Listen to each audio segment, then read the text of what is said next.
Hello, greetings from Caracas, Venezuela. Today's votes in the United States reminds me so much the epic votation we had here locally at the end of July, where Edmundo Gonzalez swept the whole country and won in every single state. Our whole map became blue. In Venezuela, the colors are inverted. Blue is for the patriots who want capitalism and free market, and red is for the communist regime. In the United States, you guys use the opposite colors, but the meaning is the same. And well, most people voted for Edmundo and a few for third party candidates, and just a minority voted for Maduro. And without any enthusiasm, and I see Kamala's campaign exactly as Maduro spoke. People were almost crying and trying to convey that they would stay no matter what by force, and then they did it, and that is the point of my video. And United States voters who will overwhelmingly vote for Trump so that you guys can escape communism and you can spare all the troubles we're having here in Venezuela, well, beware, because it sounds like the Democrat Party, from the media reports I hear, are learning from Chavistas and other ugly regimes around the world and are becoming very clever in stealing elections. Do not let your election be stolen. We in Venezuela were very successful organizing groups of people who defended votes, who defended the results, and we were even able to take them to the Organization of American States, to the Senate of the Sister Republic of Colombia. So there are ways to ask help from the international community if anything goes wrong your way. But the free will of the people will prevail in the United States, I'm sure. And you should request that the results are given timely. I hear that many results will take many days will take forever to be released, and that is a little bit the same thing they did here, as they were unable to alter the results. Our Electoral National Council just put their webpage blank, and so nobody believes Maduro won the election. I hope you guys in the United States don't get that far, but definitely it sounds like Biden, Kamala, Obama, and all those people who have become rich through positions of power in the federal government, they obviously do not want their swamp to be drained. So be careful. Do not let your victory be stolen, especially because here in Venezuela we are counting on Donald Trump to be assertive against Nicolas Maduro. Kamala Harris already said that she won't intervene in Venezuela. She will just be smiling to the dictator as she always has, and she's letting all the companies extract US oil companies and oil companies from Spain.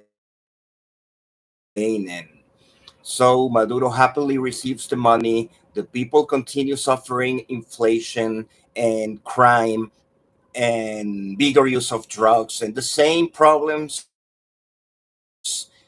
that you're recently experiencing in the United States because of communism. We have been suffering them through quite a while, and it would be horrible if the United States decays. Venezuela has decayed. You should also look at the example of Argentina. Argentina was like the United States in the late 1800s. They had great trains, they had great industry, and little by little, because of populist governments through Perón and lots of other left ideology, they started decaying until last year that Javier Milei won the elections, and he will be a great friend of Trump.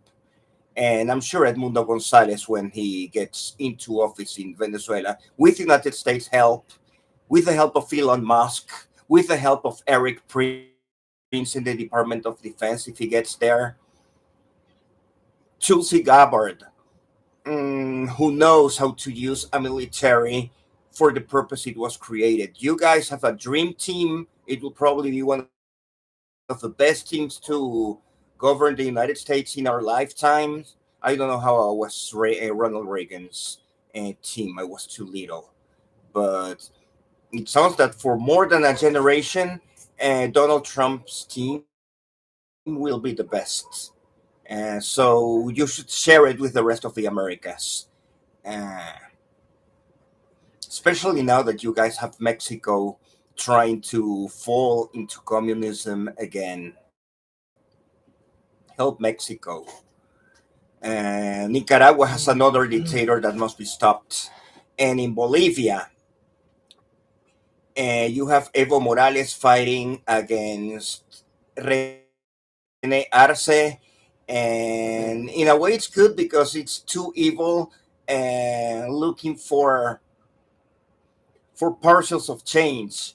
But still, the former president, what was her name?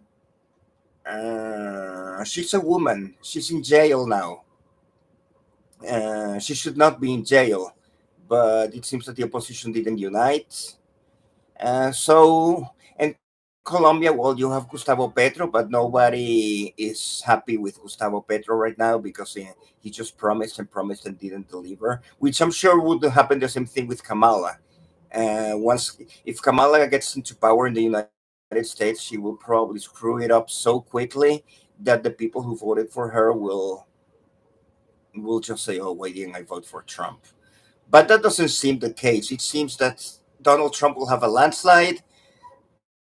My projection is, let's see. Oh, okay, I can share screen. This is the second time I do a live. I've never done lives. If you see my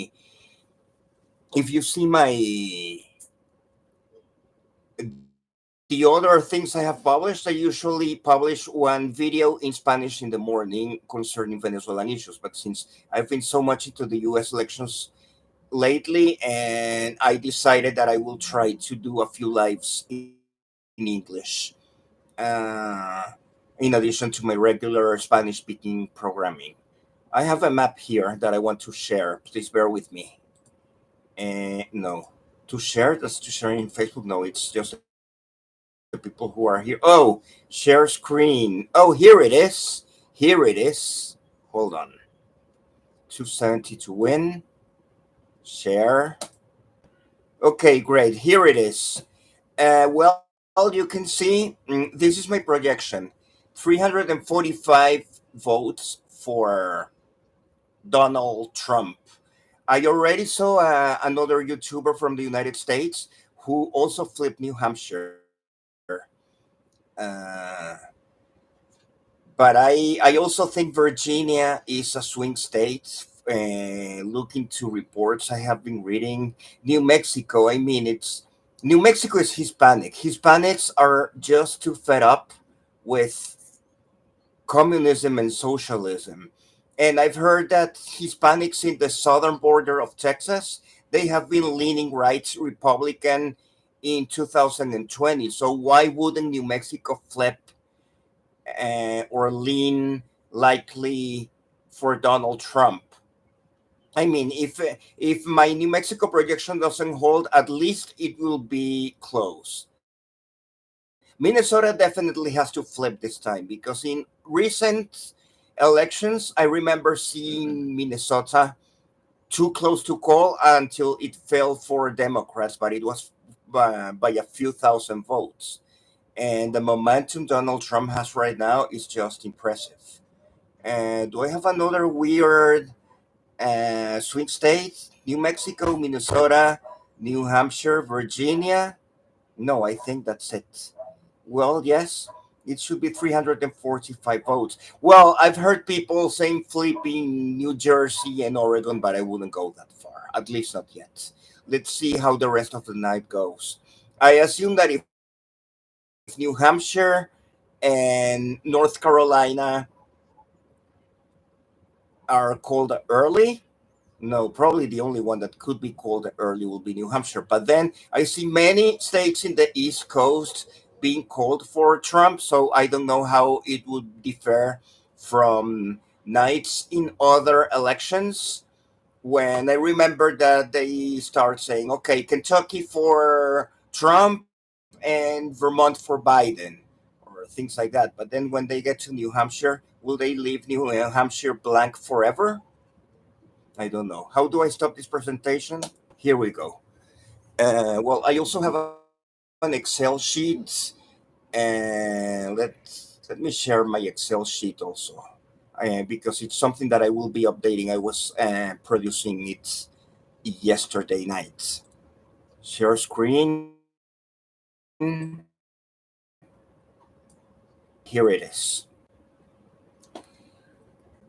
And let's see. I need to become familiar with this. I remember this is like, okay. I have in deep red states. Let me see if I can put this like in a better Arial. No, I don't want this crap. A little bigger. Okay, 12. This should be okay. Okay, great.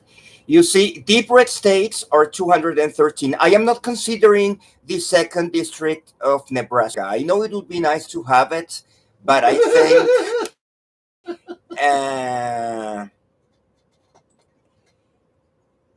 I got lost here. The second district of Nebraska should the second district of Nebraska should probably stay within Kamala, because she seems to be doing well in Iowa. Maybe Iowa will be tighter than expected, according to a recent poll, that although maybe she won't win the state, but maybe she will get it closer. And Iowa is close to the second district of Nebraska. So let's keep it blue. Let's not try to flip it's only one electoral vote. I am more interested in you seeing this.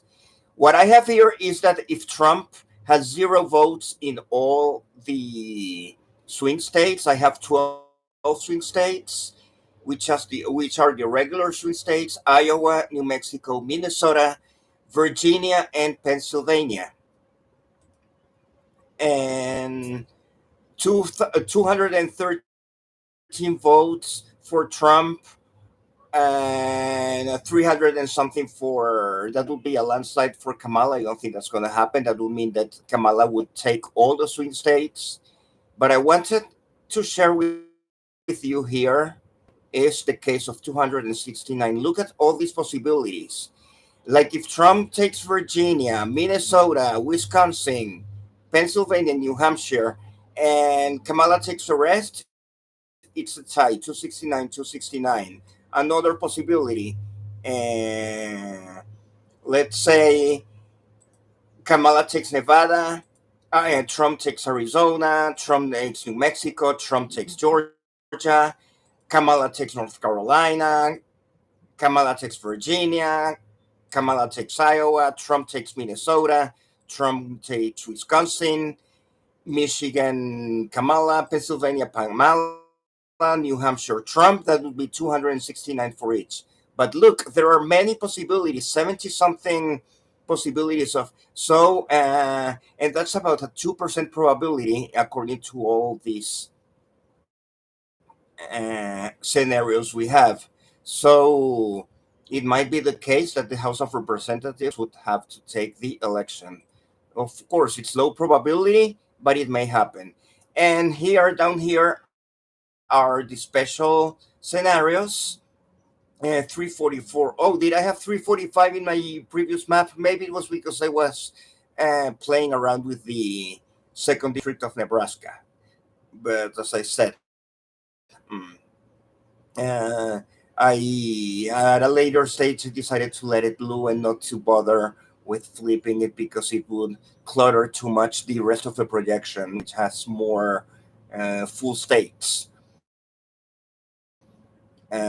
Obviously, if Trump wins Nevada, Arizona, New Mexico, Georgia, North Carolina, Virginia, Iowa, Minnesota, Wisconsin, Michigan, Pennsylvania, and New Hampshire, he would get 344 electoral votes. If he doesn't get New Hampshire but gets the rest, it would be 340. And let's see, 328 electoral vote scenario would be Trump gets Nevada, Arizona, New Mexico, Georgia, North Carolina, Iowa, no, Virginia. He Kamala gets Iowa and Minnesota, and Trump gets Wisconsin, Michigan, Pennsylvania, and New Hampshire.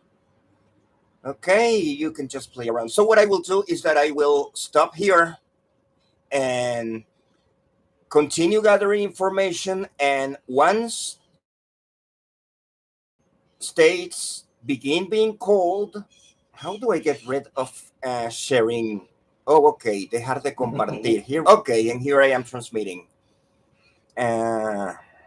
Please bear with me. I still don't know how to chat. I am very new in this live streams. I just feel that I have been studying this stuff so much during the last few weeks, and also I can practice my English.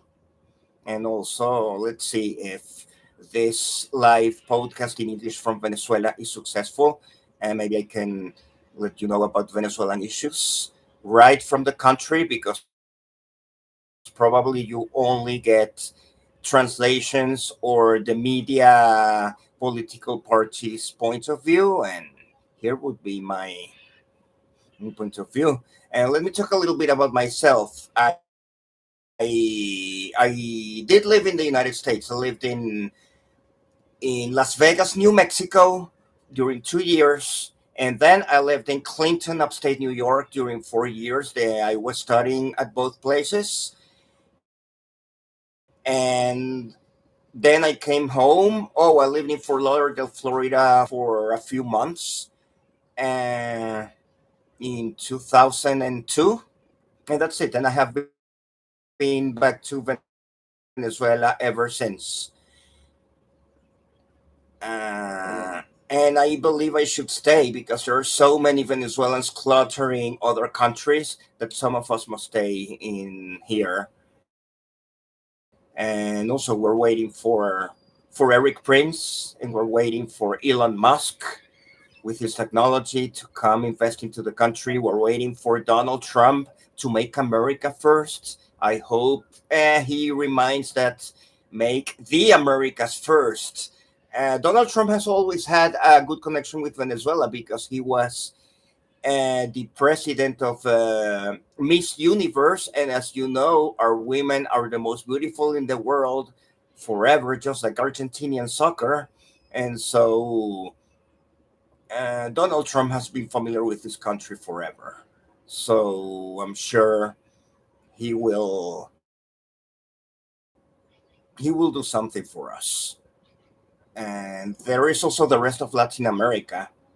Uh, the only difference is that we speak Spanish and you guys speak English. But as I see, a lot of people in the United States are learning how to speak Spanish, and many Hispanics learn English. So the communication between our peoples is becoming better. Oh, next door to Venezuela, we have Guyana, which is an English speaking country. We don't have too much relations because of a border dispute, but I hope the border dispute is settled at some point, because this whole continent should unite together, the whole Western Hemisphere, so that we can concentrate on the real enemies, which are the regimes undemocratic of China, Russia, and Iran, which are using places like Cuba or Venezuela to install Hezbollah bases. And we don't want that. So we must unite and make all the Americas great again. Thank you very much. And look forward to come back later on once states are called to review statistics and to see if my 344 electoral votes projection becomes true.